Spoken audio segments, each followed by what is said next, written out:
Hello everyone, आइए देखते हैं लव गाइडेंस आपके लिए क्या है एंजल्स की तरफ से। आपको एंजल्स क्या गाइड करना चाहते हैं। होप इससे आपको काफी ज्यादा अपने लव लाइफ में क्लैरिटी मिलेगी और एक राइट गाइडेंस मिलेगी। ठीक है, क्योंकि अगर डिवाइन का सपोर्ट ना हो तो आप क्या एक्सपेक्ट कर सकते हैं। फिर क्या गाइडेंस है मेरे व्यूअर्स के लिए। फर्स्ट कार्ड है nurture, second we have friendship and third we have wow twin flame. ये बहुत रेयर आता है और ये देखिए सबसे सुंदर कार्ड है। Bottom of the deck we have imperfections. ये आपके हार्ट चक्र हीलिंग के लिए भी इंपॉर्टेंट रहेगा, क्योंकि रिलेशनशिप को अगर डीपली आपको अंडरस्टैंड करना है तो हार्ट चक्र या दिल का जो मामला है, दिल से जब जुड़ा होता है हृदय के चक्र से, तो उसकी हीलिंग बहुत जरूरी है। ठीक है, क्यों जरूरी है? क्योंकि इसमें सभी इमोशंस कलेक्ट होते हैं। वहीं पे वास है, प्यार का है तो नफरत का है, वेटिंग का है तो जल्दबाजी का है, ठीक है, रशिंग का है। फिर तो फर्स्ट मैसेज एंजल्स का है nurture. Nurture your relationships like blooming flowers, they will flourish. आपको एक चीज समझनी पड़ेगी, रिलेशनशिप को एक बच्चे की तरह देखिए। बच्चा छोटा होता है, बिल्कुल उसी तरीके से आपने किसी को डेट करना शुरू किया। फर्स्ट टाइम में आपके नंबर्स एक दूसरे से एक्सचेंज हुए, पहले आप इंटरेक्ट किए एक दूसरे से, ठीक है, अभी स्टार्टिंग में तो सब कुछ बहुत अच्छा लग रहा है। उसके बाद हम कह सकते हैं एक दो दिन जान पहचान हुई या हफ्ता भर जान रहे हैं, कुछ लोग और ज्यादा टाइम ले जाते हैं, उसके बाद नंबर्स एक्सचेंज हुए। फिर आप आते हैं असली कनेक्शन में, जहां पर पहले लाइकिंग होती है, उसके बाद आप एक दूसरे को अपना प्यार कन्फेस करते हो। एंजल्स आपको ये कह रहे हैं कि आपको एक बच्चे की तरह उसको पालना पड़ेगा। जैसे बच्चे का पता होता है ना आपको कि ये 15 दिन का है, अभी 1 महीने का है। आप एक दिन में नहीं कह सकते कि ये 10 साल का हो जाएगा। कह सकते हो नहीं। 10 साल की जो तपस्या माँ बाप अपने बच्चे के लिए करते हैं, वो दिखाई देती है किसके रूप में? उसकी ग्रोथ के रूप में, उसके शारीरिक उसके मानसिक विकास के रूप में। उसकी एक्टिविटीज चेंज होती चली जाएंगी। तो आपको कहा जा रहा है रिलेशनशिप को उसी तरीके से देखिए। और जब आप रिलेशनशिप को उस तरीके से देखोगे, एक फूल के जैसे देखो, ठीक है। फूल कैसा होता है? खिलता है, महकता है। तो अगर ये टेंडेंसी आपके अंदर रही, ये देखो सबसे फ्लावर की जो ब्लूमिंग क्वालिटी होती है, सबसे हील्ड क्वालिटी है। आप फ्लावर्स क्यों तोड़ना चाहते हैं? फ्लावर्स आपको क्यों अच्छे लगते हैं? क्योंकि महकते हैं, खिलते हैं। एकदम खिलेगा तो आपको क्या अंदर से लाइट हार्टेडनेस फील कराता है, पॉजिटिविटी देता है। आप कैक्टस को देख के करोगे ऐसे? नहीं करो, क्योंकि उस पर क्या कांटे लगे हैं। ना वो खिल रहा है, ना वो हिल रहा है डुल रहा है, बस खड़ा है। छुआ तो और कांटे लग जाएंगे आपको। तो इसी तरीके से रिलेशनशिप को फूलों के जैसे ही देखो। जितना ज्यादा आप उनमें पानी डालोगे, उसकी केयर करोगे, उसको समझोगे, वो उतना ज्यादा क्या है, फ्लोरिश करेगा। जितना ज्यादा आप उसके नर्चरिंग पे ध्यान दोगे। जब आप किसी रिलेशनशिप में जाते हो तो इनिशियल स्टेज पे ये मत एक्सपेक्ट करो कि सामने वाला आपको कमिटमेंट देगा। ये आपका भी फर्ज बनता है कि आप देखो, दो लोग जब रिलेशनशिप में एक दूसरे के साथ जुड़े हुए होते हैं ना, तो ये आपकी भी जिम्मेदारी है कि जब आप फ्रेंडशिप से चीजों को लेकर चल रहे हो, तो उसको नेक्स्ट लेवल पर ले जाने में पहले एक दूसरे का आपको ट्रस्ट जीतना है। एक दूसरे के साथ क्या है, फैमिलियर होना है। अब फैमिलियर होने के लिए आपकी खुद की कुछ बाउंड्रीज फिक्स होनी चाहिए, जिससे आप ये ना कह सकें कि सामने वाले ने मेरा फायदा उठा लिया। ना उस इंसान को ऐसा लगना चाहिए। दोस्त अगर प्रेमी जीवन में जा रहे हैं, तो वो दोस्ती वाला भाव अगर रखोगे तो हीलिंग के साथ आपका रिश्ता खूबसूरत रहता है। ये शादी में भी है। लेकिन अगर आप उस चीज को अंडरस्टैंड नहीं कर पा रहे हो, पहले ही आपको कमिटमेंट चाहिए, पहले ही आपको चाहिए कि आपका पार्टनर चांद तारे सब तोड़ कर ले आए, आप तोड़ कर ले जाएंगे उसके लिए, तो दैट्स नॉट पॉसिबल। ये बहुत फिल्मी हो गया। 2 दिन नहीं चलती ऐसी शादियां, 2 दिन नहीं चलते ऐसे रिलेशनशिप्स। आज के टाइम में ज्यादातर डिवोर्स होने के रीजंस भी ये हैं कि लोग यहाँ से कनेक्ट नहीं होते। या तो डिजायर की वजह से शादी कर लेते हैं, नीड की वजह से शादी कर लेते हैं, सोसाइटी में प्रेशर है, ये है वो है, लेकिन किस चीज पे ध्यान नहीं देते। दो लोगों के जो बॉन्ड में चीजें नर्चर होनी चाहिए। एक सही बोलते हैं ना कि बाकी सब चीजें आती जाती रहेंगी, लेकिन अगर एक दूसरे के साथ मेंटल स्टेट आपका नहीं मिल रहा है, एक दूसरे के साथ आपको समय बिताना अच्छा नहीं लग रहा, आप किस टॉपिक पर कैसे डिस्कस कर रहे हो, सामने वाले का क्या पॉइंट ऑफ व्यू है, आपका क्या है, आप रिश्तों को किस तरीके से देखते हो, उसके अंदर भावनाएं हैं भी कि नहीं, ये सारी चीजें आपको देखनी पड़ती हैं। जब आप इसको एक फ्लावर के जैसे ट्रीट करते हो तो डेफिनेटली फ्लोरिश करता है। फ्रेंडशिप एनर्जी है तो कुछ लोग अगर बहुत ज्यादा उम्मीद लगा रहे हैं कि फलाना इंसान मेरा दोस्त है, प्रेमी नहीं, दोस्त है, तो ये जो बॉन्ड है ये फ्रेंडशिप के ऊपर बेस्ड है, ये कभी भी रोमांटिक रिलेशनशिप में कन्वर्ट नहीं हो सकता। आप ये कोशिश करो। मेरे पास बड़े सारे ऐसे केसेस आते हैं कि मैम मैं चाहता हूँ या चाहती हूँ कि बस वो मुझसे बात करता रहे, हम मिले भी ना तो भी चलेगा, लेकिन वो मुझसे बात नहीं करता। मैं चाहता हूँ मेरा बन के रहे, मेरी बन के रहे। क्या पॉसिबल है ऐसा? अगर उसने किसी सेल्फिश मोटिव के साथ आपके साथ कनेक्शन बनाना चाहा था, आपको एक दिन में 4 से 8 कॉल्स मारे थे, उसने किए थे इंटरेस्ट की वजह से, आप सिर्फ उसके साथ फ्रेंडशिप के जोन तक रह गए, तो वो क्यों करेगा? हो सकता है वो ऑलरेडी किसी के साथ कमिटेड हो, किसी के साथ कमिटेड रहना चाहता हो, तो आपको उसी तरीके से दोस्त की नजर से देखेगा। एक दोस्त कभी लवर नहीं हो सकता, और एक लवर एक दोस्त हो सकता है, ठीक है? दोनों में फर्क समझिए। एक दोस्त लवर नहीं हो सकता जब तक आप नहीं चाहेंगे। दोस्त फ्रेंडशिप की बाउंड्रीज बहुत हेल्दी होती हैं। दो फ्रेंड्स हैं एक दूसरे के साथ ऐसे, ठीक है, एक दूसरे को अच्छे से जानते हैं, इसके लाइफ में हजारों ऑप्शंस हैं, तो इस वाले को इसके लिए कोई दिक्कत नहीं होनी चाहिए कि वो फलाने से क्यों बात कर रहा है या कर रही है, और इसके लाइफ में भी बहुत सारे ऑप्शंस ओपन है, तो इसको भी क्या है, प्रॉब्लम नहीं होनी चाहिए कि यार ये तो शादी करेगा या करेगी ही, ये तो उसके साथ भी होगा ही होगा क्योंकि मेरा तो फ्रेंड है। ये आपको डिफरेंस समझ में आ रहा है? जब आप इस तरीके से रिश्ते को देखोगे तो दोस्ती बनी रहेगी, और इससे ज्यादा अगर एक्सपेक्ट करोगे तो चीजें खराब हो जाएंगी, क्योंकि आपके रिलेशनशिप में, आपकी फ्रेंडशिप में रिलेशनशिप वाली फीलिंग ही नहीं है। और फीलिंग पे जाओगे तो अगला बंदा फिर आपको एज अ लवर ट्रीट करेगा, फिर आपको उसको वो सब कुछ देना पड़ेगा जो लोगों के थॉट प्रोसेस में है कि relationships must be like this, hugging, kissing, meetings. फिर आप समझ ही गए कि वो एक रोमांटिक रिलेशनशिप हो जाता है। तो ये दोनों चीजें आपको समझनी पड़ेंगी। थर्ड एनर्जी है ट्विन फ्लेम की, पता नहीं कैसे आ गया, वैसे गाइडेड ही होगा। अब ये मत कहना कि मैम हम ट्विन फ्लेम है इसी वजह से हमारी रीडिंग में आ गया है, ऐसा है वैसा है, हो भी सकते हो और नहीं भी, ठीक है? क्योंकि डीएम और टीएफ क्वालिटीज पर मैंने बड़े सारे वीडियोस बनाए और मुझे नहीं लगता है कि उन वीडियोस के बाद कोई भी कंफ्यूजन बचना चाहिए, क्योंकि अगर आप हैं तो वो आपसे रेजोनेट करेंगे, और अगर आप नहीं है, ठीक है, ये वो सोना है जिसका रेट बहुत हाई है, जो इजीली हर किसी के लिए अवेलेबल नहीं है। शिव शक्ति की ऊर्जाएं जिनके अंदर विद्यमान होती है वो बहुत टॉप नॉच क्वालिटी के, बहुत हाई क्वालिटी के ऋषि मुनि रहते हैं पूर्व जन्मों में। और अगर कोई इस बात का दावा करता है कि फलाने ने कह दिया कि हम ट्विन फ्लेम हैं, तो आप फिर भटक क्यों रहे हैं? आपका रियूनियन क्यों नहीं हुआ? कहाँ गड़बड़ कर रहे हैं आप?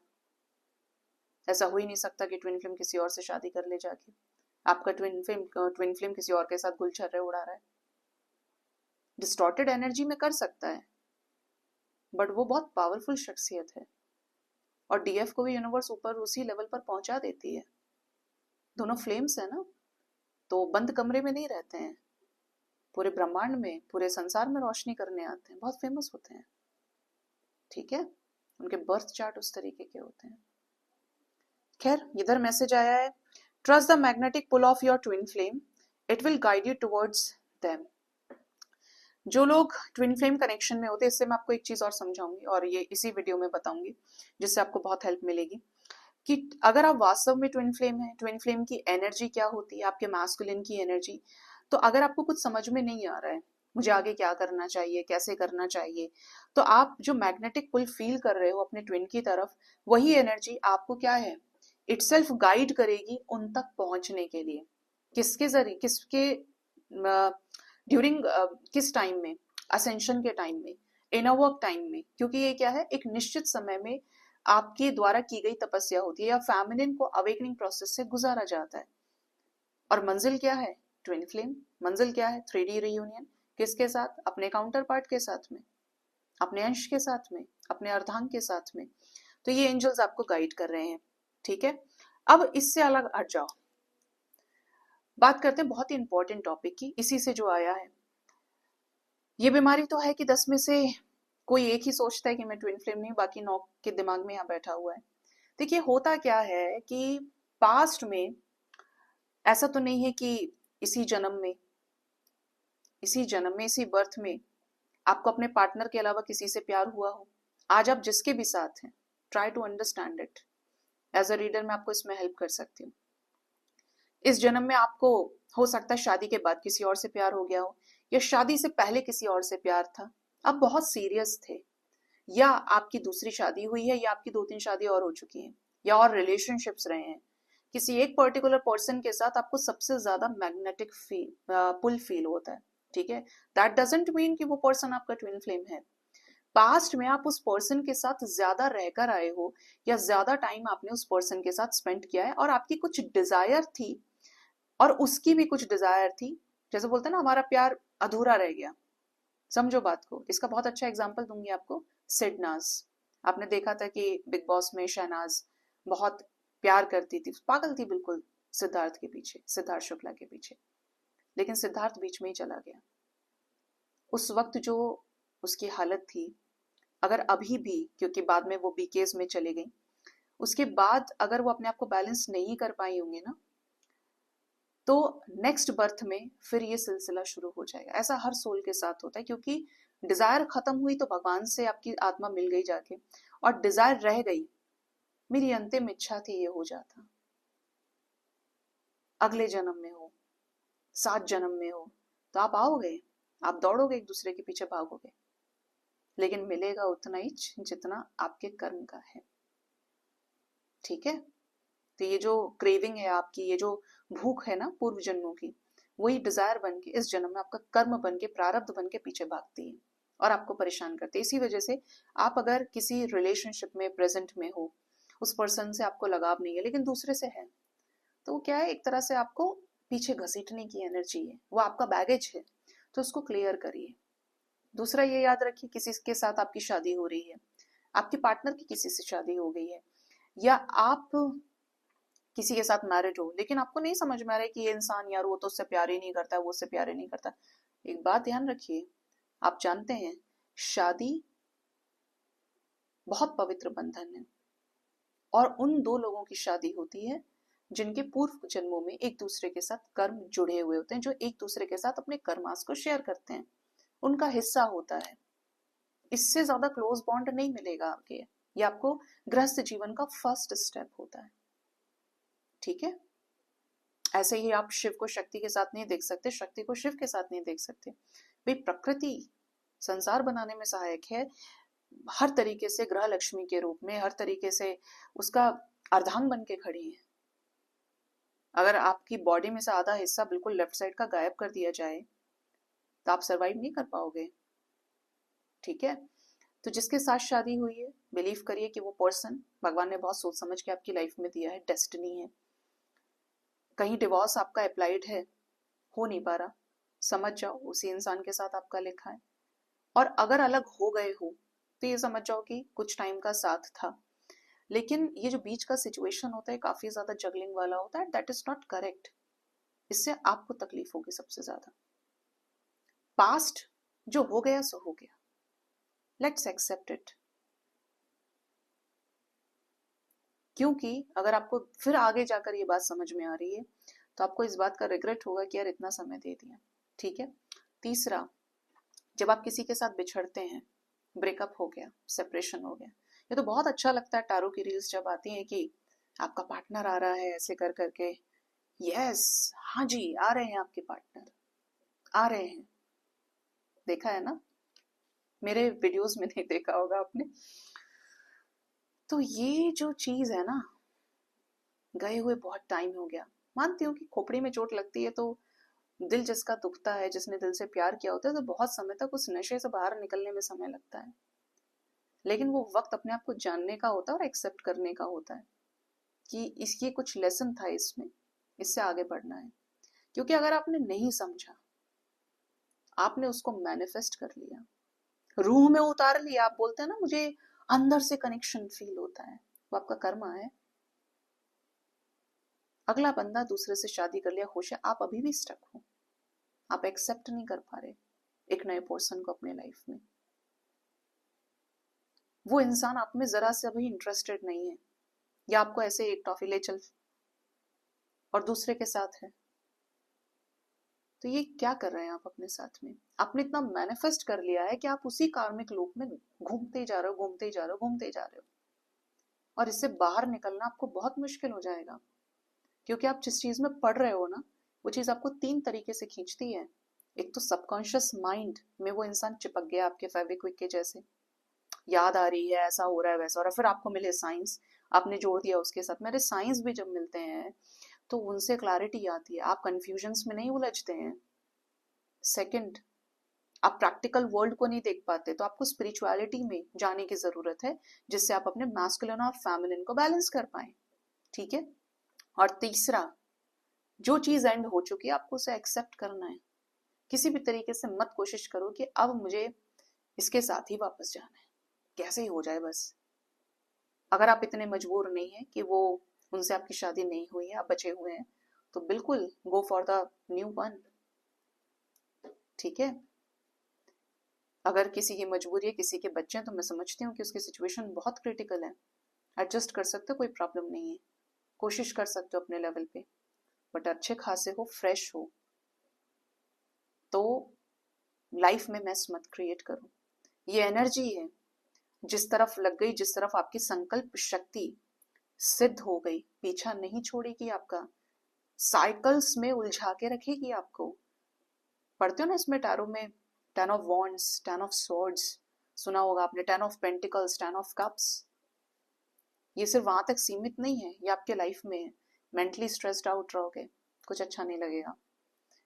मेंटली परेशान रहोगे, बहुत ज्यादा हारा हुआ फील करोगे 24 घंटे, कैसे ही हो जाए, कैसे ही हो जाए। भगवान भी सोचता है कि यार इसे मैं सही चीज तो दूं, ये तो गलत मांगने पे लग रहा है मुझसे, मेरा बच्चा होके समझ ही नहीं रहा है ये, मैंने तब क्यों नहीं दिया है इसको ये। तो सोच समझ के मैनिफेस्ट करना है। आप रो भी रहे हो, याद भी करो, आप रेगुलर मैनिफेस्ट कर रहे हो, उसको दे रहे हो उस एनर्जी को यूनिवर्स में, अच्छी चीज दो ना। फिर आप कहते हैं कि शादी नहीं हो रही, ब्लॉकेज आ रहा है, फिर आप कहते हैं कि वहां पर रिकंसिलेशन नहीं हो रहा है, ये हो रहा है, वो हो रहा है। देखो वाकई में बीमारी है, सही मेडिसिन खाओगे ठीक हो जाएगी। और अगर आप अपने ऊपर काम ही नहीं कर रहे हो, आप उस बीमारी को ठीक ही नहीं करना चाहते, तो कोई डॉक्टर, कोई हीलर कुछ भी नहीं कर सकता, आप ही कर सकते हो। और अपने आप को स्ट्रॉन्ग करके, स्ट्रॉन्ग माइंडसेट के साथ में, तो सबसे पहले तो सोच समझ के मैनिफेस्ट किया करिए, सोच समझ के किसी भी एनर्जी को अपने लाइफ में रखना है, क्योंकि ये आपको इस पूरे जीवन में उलझा के रखेगी। ये इतनी तगड़ी माया है कि आपको भेदना मुश्किल हो जाएगा इसको। ठीक है। तो बचो इस चीज से। बाकी डिवाइन के साथ ज्यादा से ज्यादा टाइम स्पेंड करिए, मेडिटेशन किया करिए, और हमेशा ऐसी एनर्जी में रहो, सरेंडर की एनर्जी में। आप तक जो आ रहा है आप एक्सेप्ट करोगे, जिद नहीं करोगे, ईश्वर की मर्जी में आपकी मर्जी होगी, क्योंकि वो जब भी देंगे आपको, जो भी दिया है सही दिया है, तो ट्रस्ट करेंगे डिवाइन के प्रोसेस पे। सो गाइज, ये थी गाइडेंस, होप इससे आपको कुछ समझ में आई होंगी चीजें। अपना ख्याल रखिए। Thank you so much, bye bye, take care, हर हर महादेव।